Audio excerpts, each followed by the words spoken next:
ٹوٹ رہا ہوتا ہے نا، جب کوئی ڈکلائن بڑا آ رہا ہوتا ہے تو آل آسپیکٹ میں آتا ہے اور انڈیکیشنز ہوتی ہیں، بتا رہا ہوتا ہے اللہ تعالیٰ کہ تم جیسا کرتے جاؤ گے وہ تمہارے سامنے آتا جائے گا۔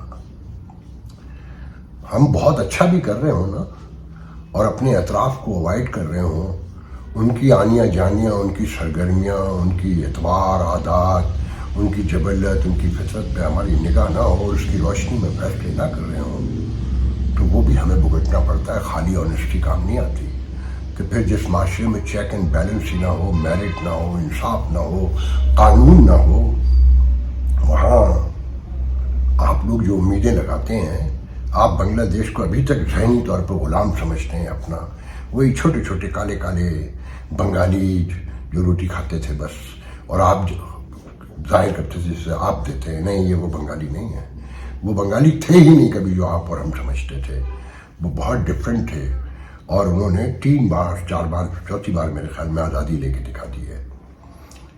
ڈیڈیکیشن، اسٹرگل، محنت جسے کہتے ہیں نا، اور آنیسٹی، وہ فتح سے ہمکنار کرتی ہے۔ بات کرتے ہیں یہاں احتساب کی کہ جی جب ہار رہے تھے ٹرافی، چیمپئن شپ، ورلڈ چیمپئن ٹرافی، تو کتنی لمبی لمبی باتیں تھیں کہ احتساب ہوگا۔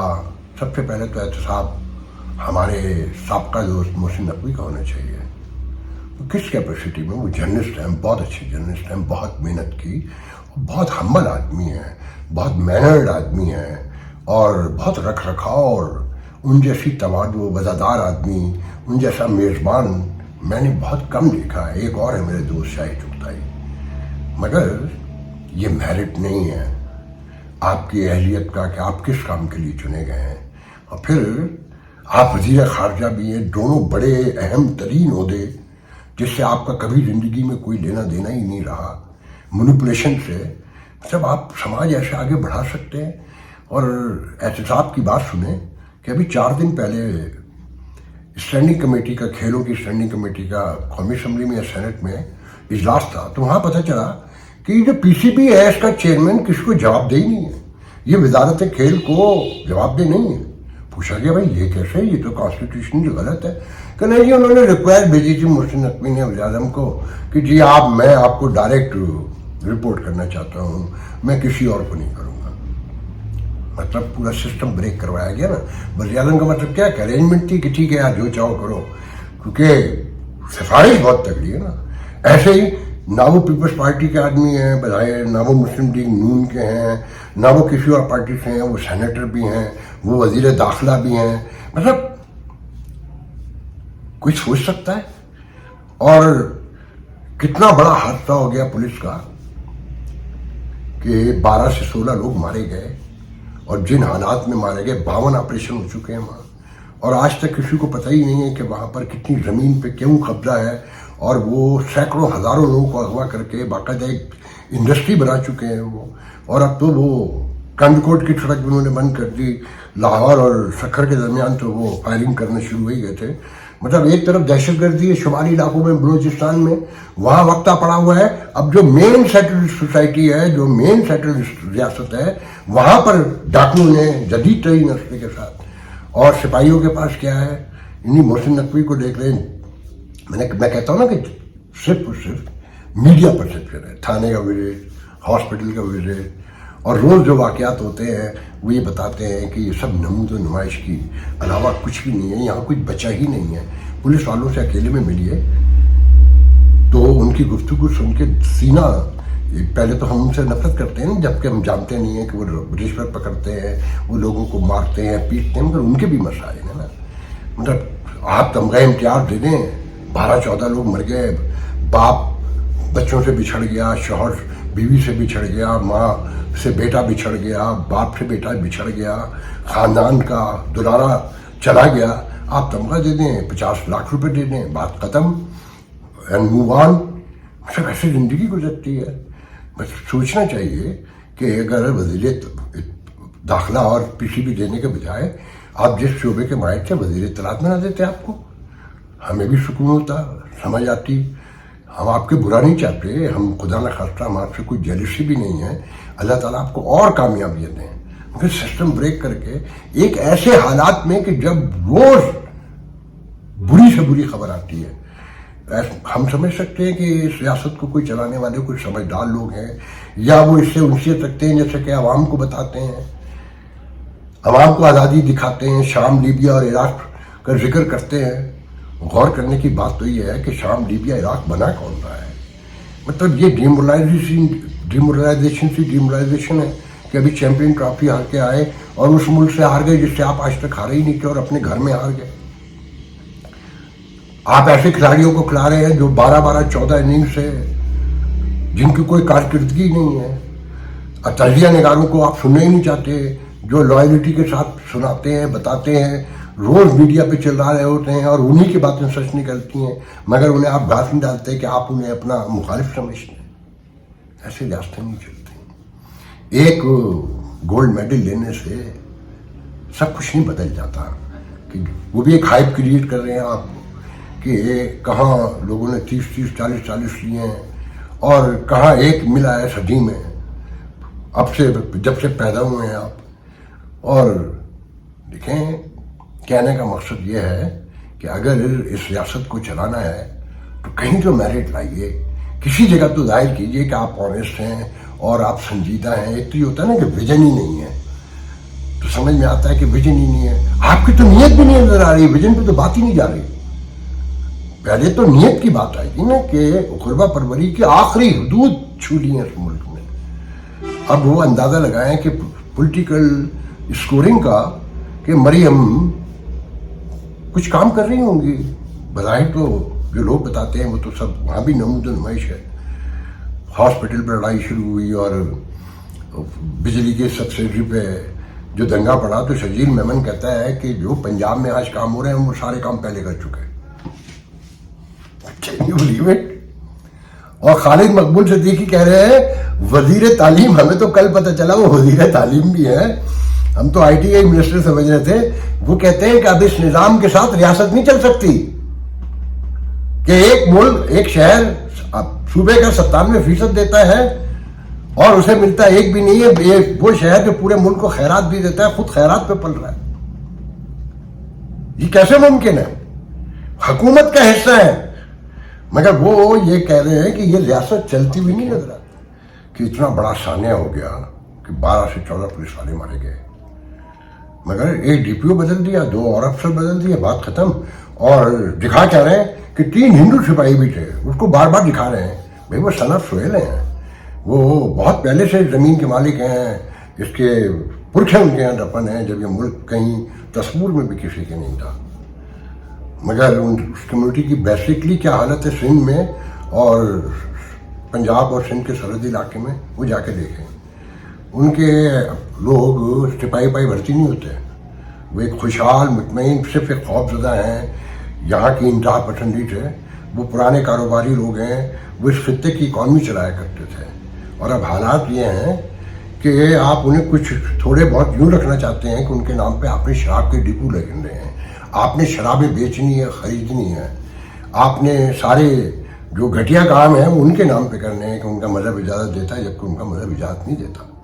کسی نے، پنجاب کے وزیر داخلہ نے، آئی جی نے یا مرکز کے وزیر داخلہ نے استعفیٰ دیا یا شرمندگی کا اظہار کیا کہ اتنا بڑا سانحہ کیسے ہو گیا، وقت سے پہلے کارروائی کیوں نہیں کی، یا یہ معلومات کیوں نہیں تھی کہ ان کے پاس کتنا سوفسٹیکیٹڈ ڈاکوؤں کے پاس اسلحہ ہے اور وہ کہاں تک آ چکے ہیں؟ نہیں، کیونکہ ضرورت نہیں ہے، کیونکہ روٹی کھاؤ مٹی پاؤ، لائیو نماز جنازہ دکھا دیے، ان کے سروں پہ ہاتھ رکھتے ہوئے دکھا دیے، بات ختم ہو گئی، اگلے واقعے کا انتظار کیجیے بیٹھ کر۔ تو جناب بات ساری یہ ہے کہ کہیں کسی بھی معاملے میں کوئی کامیابی مجھے دور تک نہیں نظر آتی۔ ابھی تو آئی ایم ایف کا مسئلہ اٹکا ہوا ہے نا، تو آنے والے دنوں آپ کو سمجھ میں آئے گا، میں آپ سے زیادہ بات نہیں کروں گا کہ دنیا آپ سے اب کتنی مطمئن ہے اور کتنی نہیں ہے، کہ آپ کی اکانومی کہاں کھڑی ہے۔ یہ تو میں نے پہلے ہی بتایا تھا نا کہ بظاہر اکانومی کے انڈیکیٹر جو بتا رہے ہیں کہ جی وہ آگے بڑھ رہی ہے، مگر قرضوں کا بوجھ اور انفلیشن اتنا زیادہ ہے، مہنگائی اتنی خوفناک ہے کہ اس بہتری کے آپ پر کوئی اثر مرتب ہوتے نہیں نظر آتے، نہ نظر آئیں گے فوری طور پر 2 4 5 سال تک۔ اور یہ سوشو پولیٹیکل کیوس جو ہے، جو ریلیجیس کیوس ہے، بہت سی باتیں میں کرتا نہیں ہوں اس لیے کہ بہرحال مجھے بھی جان عزیز ہے، مگر یہ سوسائٹی سیج ہو چکی ہے۔ آنے والے دنوں میں آپ کے پاس صرف اور صرف ایک ہے کہ آپ نے بجلی کا بل کیسے دینا ہے۔ اگر آپ کو یہاں سبسڈی دیں گے تو کہیں اور سے چھین لیں گے۔ آپ نے یہ بھی سن لیا ہوگا بہت سے لوگوں نے کہ جو ایف بی آر کا ہدف ہے ایک سہ کا کہ 2500 سمتھنگ ارب، اگر وہ نہیں ہوا تو ایک نیا منی بجٹ بھی آنے والا ہے۔ تو کیا کیا بتائیں، اتنی خبریں ہیں، اتنے معاملات ہیں، اور اب وہ شور یہ ہے کہ جلسہ ہوگا 8 ستمبر کو نہیں ہوگا، خان صاحب رہا تو نہیں ہو جائیں گے، خان صاحب آرمی ٹرائل کے تلین چلے جائیں گے۔ یہ ایک عام آدمی کے مسائل ہیں۔ لیکن میں تو ایک بات بہت صاف کہنا چاہتا ہوں، یہ جمہوریتیں نا مجھ جیسے لوگوں کو بہت اچھی لگتی ہیں کہ ایک عام آدمی جسے روٹی چاہیے، پانی چاہیے، بجلی چاہیے، گیس چاہیے، ایک چھوٹی سی چھت چاہیے، ایک ان سب کے لیے ایک روزگار چاہیے نا، ایک نوکری چاہیے، ایک چھوٹا سا کاروبار چاہیے کہ وہ اپنے بچوں کو اسکول بھیج سکے، وہ اپنی بیٹیوں کو ان کی شادی کر سکے، اور انہیں زندگی میں کامیاب دیکھ سکے، اپنے بچوں کو اپنے ماں باپ کی خدمت کر سکے، ان کی کوئی سپورٹ کر سکے، اپنے ہیلتھ کے معاملات اپنے بچوں کو دیکھ سکے۔ Human rights, women rights, citizen rights, civic rights, constitution, democracy, parliament, supreme court, اس کا کیا لینا دینا ہے؟ سپریم کورٹ سے عام آدمی کا کوئی لینا دینا ہے؟ بہرحال آگے بڑھتے ہیں خان صاحب کے بارے میں ویسٹرن ورلڈ میں کیا ہو رہا ہے اور کیا بتایا جا رہا ہے۔ تو میں صرف اتنا کہوں گا کہ یہ خان صاحب کی رہائی کے لیے آخری حربے کے طور پر استعمال کرنے کی کوشش کی جائے گی، بڑے دباؤ کے طور پر، اور ان کی پوزیشن اچھی بتائی جاتی ہے۔ لیکن میڈیا کا کھیل ہے آج کی دنیا میں، میڈیا گمراہی پھیلاتا ہے اور وہ پوسٹر بناتا ہے، پرسپشن بناتا ہے، میگا اسٹار بناتا ہے، زیرو بناتا ہے، ہیرو بناتا ہے۔ تو خان صاحب اس وقت پوری دنیا میں ڈسکس ہو رہے ہیں کہ 1.25 سال سے آلموسٹ جیل میں ہیں، اور اپنی ایک BBC کی ایک رپورٹ کے مطابق آکسفورڈ کا چانسلر کیسے منتخب ہوتا ہے، اس کے آپ پورا ایک طریقہ کار ہے جو ایک ڈیموکریٹک انسٹیٹیوٹ میں ہونا چاہیے۔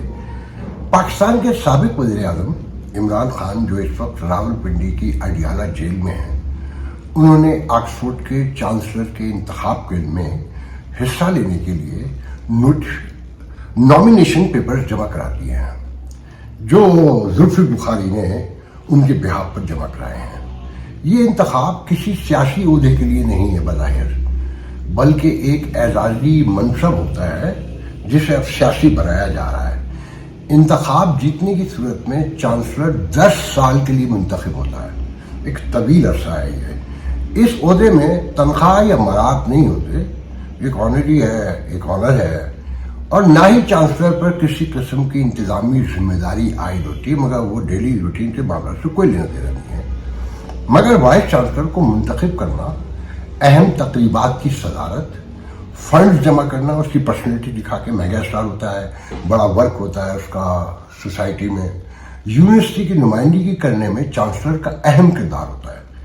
چانسلر ایک قسم کا یونیورسٹی کا سفیر، ایمبیسڈر کہہ سکتے ہیں، کہ جو اس کا فیس ہوتا ہے۔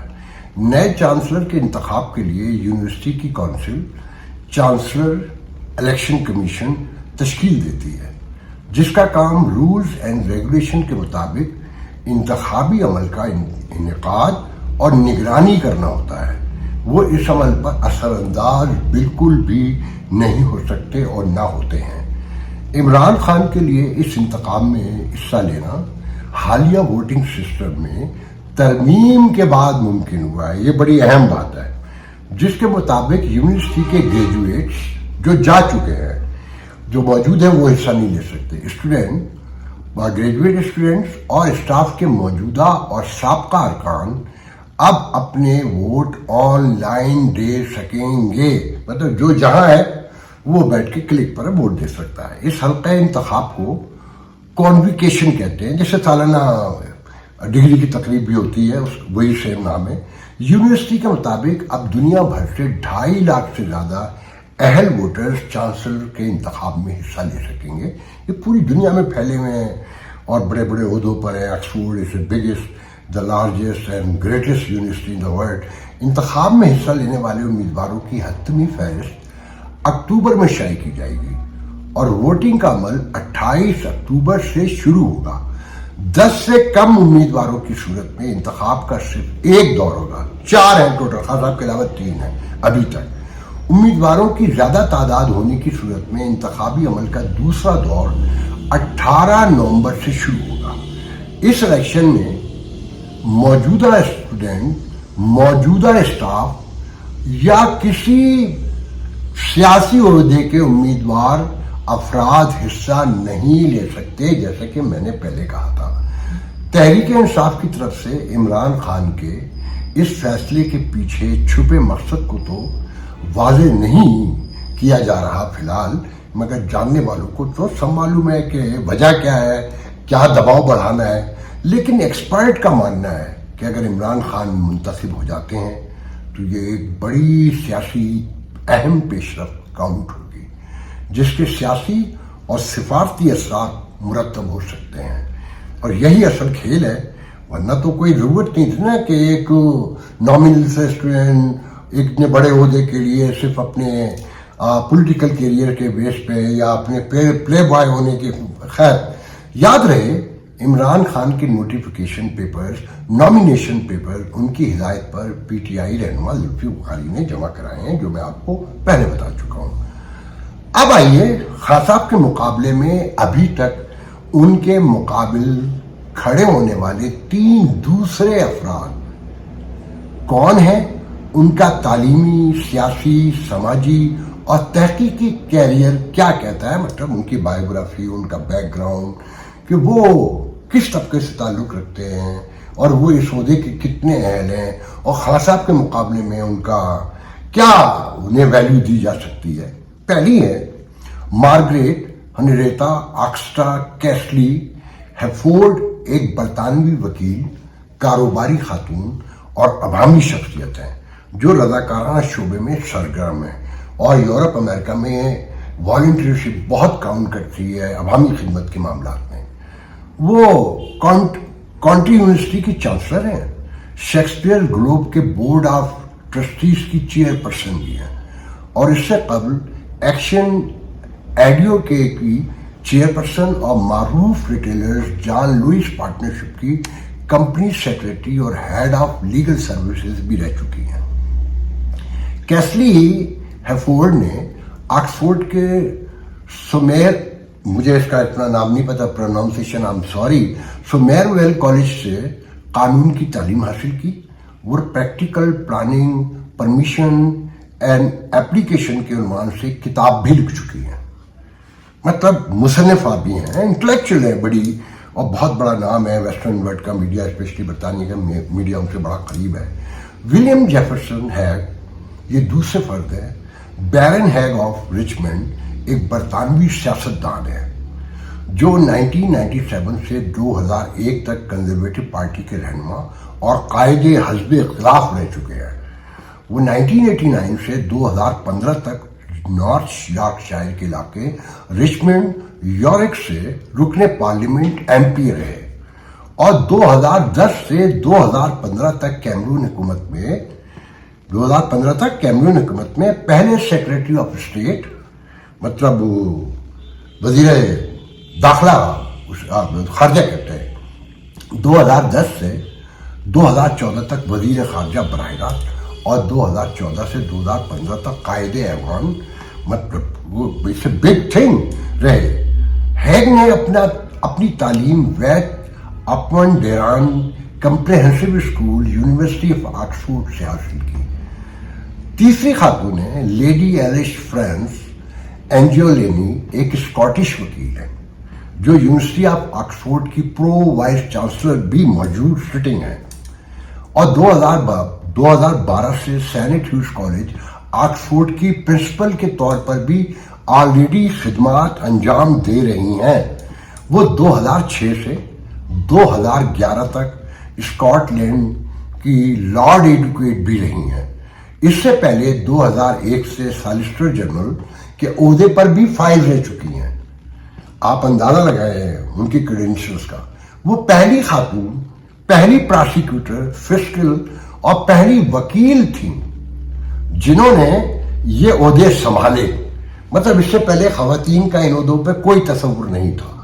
عہدہ چھوڑنے کے بعد انہوں نے کئی تحقیقات اور انکوائریوں کی قیادت بھی کی ہے، مطلب پراسیکیوشن کی طرف سے لا کی اسٹوڈنٹ ہیں، جن میں پولیس حراست میں ہونے والی اموات کا جائزہ which is the most important and sensitive inquiries، جو اس وقت کی ہوم سیکرٹری تھریسا مے کی درخواست پر کیا گیا، اور سارا ایوارڈ کے قتل کی ایک بہت لمبا کیس ہے، ایوارڈ کے قتل کی اینجلینی انکوائری شامل ہیں، جس کی رپورٹ فروری 2024 میں پیش کی گئی۔ یہ ان 3 لوگوں کا آپ نے کریڈینشل سنا ہے۔ ابھی تھوڑا سا اور بتایا تو اینجلینی کا، سپٹمبر 2012 سے اینجلینی سینٹ ہیوز کالج آکسفورڈ کی پرنسپل ہیں، 2017 سے وہ یونیورسٹی آف آکسفورڈ کی پرو وائس چانسلر ہیں، جو پہلے بھی بتایا، اور چینی یونیورسٹی آف ہانگ کانگ کی اعزازی پروفیسر ہے۔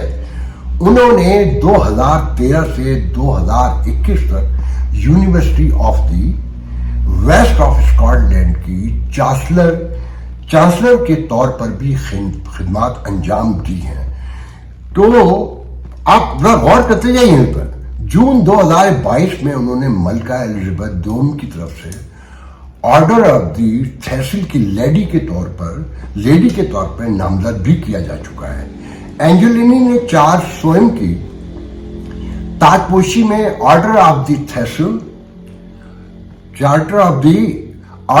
تھیسل کی نمائندگی بھی کی ہے۔ تو یہ اتنے بڑے کریڈینشل کے لوگ خان صاحب کے مقابلے میں ہیں، اور خان صاحب کے پلے کیا ہے؟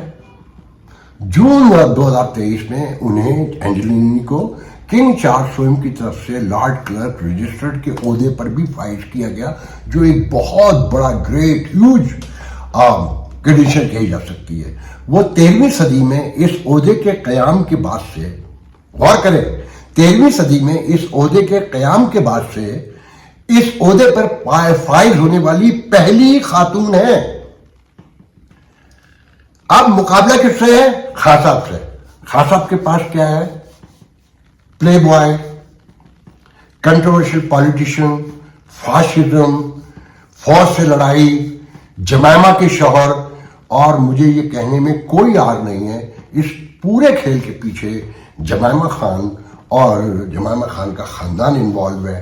سب کو یاد ہوگا کہ ان کے بھائی کی میئرشپ کے الیکشن میں صادق خان کے مقابلے میں خان صاحب نے اسے فیور کیا تھا، اور ایک پاکستانی کی مخاطبت کی تھی، جو ٹرک ڈرائیور کا بیٹا ہے، اور جس نے تاریخ رقم کی برطانیہ میں کہ 2 بار وہ بھاری اکثریت سے منتخب ہو چکا ہے۔ خان صاحب نے اس کی مخالفت کی تھی۔ اب خان صاحب اس سے فائدہ کیا لینا چاہتے ہیں؟ یہ بڑا آبویس ہے کہ اتنا بڑا عہدہ، ان کی کریڈینشل آپ نے سنی کہ 3 چیزوں کے لیے امپورٹنٹ ہے، کہ ایک وہ برانڈ ہے، ایمبیسڈر ہے، فنڈ ریزنگ ہے، اور آکسفورڈ کی ریپرزنٹیشن ہے کہ کہیں جانا ہے تو وہ ایک فیس ہے آکسفورڈ کا۔ اگر خان صاحب جیل میں ہوں گے تو شور پڑے گا نا کہ چانسلر جسے 2.5 لاکھ ووٹوں کے یونین نے منتخب کیا اور وہ جیل میں ہے۔ اچھا، ایک بات بالکل طے ہے، خان صاحب کے کیس تو سارے کمزور ہیں، سب اڑنے والے ہیں، اور ریاست کو ایک بات سمجھ میں نہیں آ رہی کہ 9 مئی کے واقعات پہ آپ آرمی کے کورٹ میں لے بھی جائیں۔ اتنا طویل عرصہ گزر چکا ہے، کرمنل لا کی ہسٹری بتاتی ہے کہ جتنا کیس پرانا ہوتا جائے گا، پراسیکیوشن کا کیس کمزور ہوتا جائے گا، اور سامنے والے کو فائدہ ہوتا چلا جائے گا، اور جس طرح سے ریاست کے حالات ہیں، جو معاملات بگڑ رہے ہیں، جو پرسپشن حکومت کا ختم ہوتا جا رہا ہے، اس کی روشنی میں خان صاحب کو جیل میں رکھا جا سکے گا، کوئی انہیں سزا سنا کر امن و امان برقرار رکھا جا سکے گا۔ میں یہ تو نہیں مانتا کہ 8 سپٹمبر کو جلسہ ہوگا یا نہیں ہوگا، یا پھر کوئی بہانے بازی ہوگی کہ خان صاحب کی لیڈرشپ تو سب ان کے لوگ ہیں۔ یہ میں بار بار ریپیٹ کر چکا ہوں، اور خان صاحب بیچارے مجبور ہیں اندر، اور خان صاحب کا اگر جلسہ ہو بھی جائے تو پورا پاکستان نہیں امڑ آئے گا۔ جس طرح ریاست کا اسٹرکچر ہے، جو اسٹریٹجیز ہوتی ہیں، اور جس طرح روکا جاتا ہے، یا جو لوگوں کو اب ایک ہیبٹ ہو گئی ہے کہ میڈیا پہ دیکھنا ہے، وہ میڈیا پہ دیکھ لیں گے، اور نیچر، سائیکی، یہ ساری چیزیں عوام کی وہ اس بات کا کہیں یقین نہیں دلاتی کہ پورا پاکستان بنگلہ دیش کی طرح امڑ آئے گا، کہ جیسا کہ یہاں مسلسل کہا جا رہا ہے کہ سب کچھ چارج ہے، تیار ہے اور کسی وقت بھی لاوا پھٹ سکتا ہے، میں اس بات کو نہیں مانتا. اور جو اس بات کو مانتے ہیں وہ ایک بات ذہن میں رکھ لیں. مجھے تو نہیں کہنا چاہتا تھا، مگر جو ہمارے آرمی چیف کہتے ہیں نا کہ آزادی سمجھنی ہے تو شام سے، لیبیا سے اور عراق سے اور افغانستان سے اور فلسطین سے، ان سے سیکھیں. تو ہماری اسٹیبلشمنٹ کو بھی سیکھنا چاہیے کہ ریاست ماں ہوتی ہے، اور ماں کا جو رول ہے وہ سب بچوں کو برابر رکھتی ہے. اگر ایک بچے کو یہ فیل ہو جائے کہ باپ یا ماں اس سے زیادتی کر رہے ہیں یا اسے اوائڈ کر رہے ہیں، نیگلیکٹ کر رہے ہیں، اگنور کر رہے ہیں، تو وہ بچہ باغی ہو جاتا ہے. اور اس ملک میں حقوق کے حوالے سے جو ایک طویل جنگ وہ آپ سب کے سامنے ہے. آج کے لیے مجھے اجازت دیجیے، انشاءاللہ کل ہو نہیں جانتا کرنا پیندا ہے، ہو نہیں جانتا کرنا جیون دے لئی مرنا پیندا. خون کی بیماریوں میں مبتلا، زندگی کے لیے ترستے ہوئے تھیلیسیمیا، ہیموفیلیا اور بلڈ کینسر کے مریض منو بھائی کے بعد اب آپ کی شفقت چاہتے ہیں. انہوں نے ملک کے لیے بہت کچھ کیا، آئیے ہم بھی ان کی سندس فاؤنڈیشن کے لیے کچھ کریں. منو بھائی کے مشن کو آگے بڑھائیں. تو پھر آئیں آپ بھی اپنی زکوٰۃ عطیات سندس فاؤنڈیشن کو دے کر بچائیے کسی بچے کی جان. یہ علی ہے. علی کو تھیلیسیمیا ہے.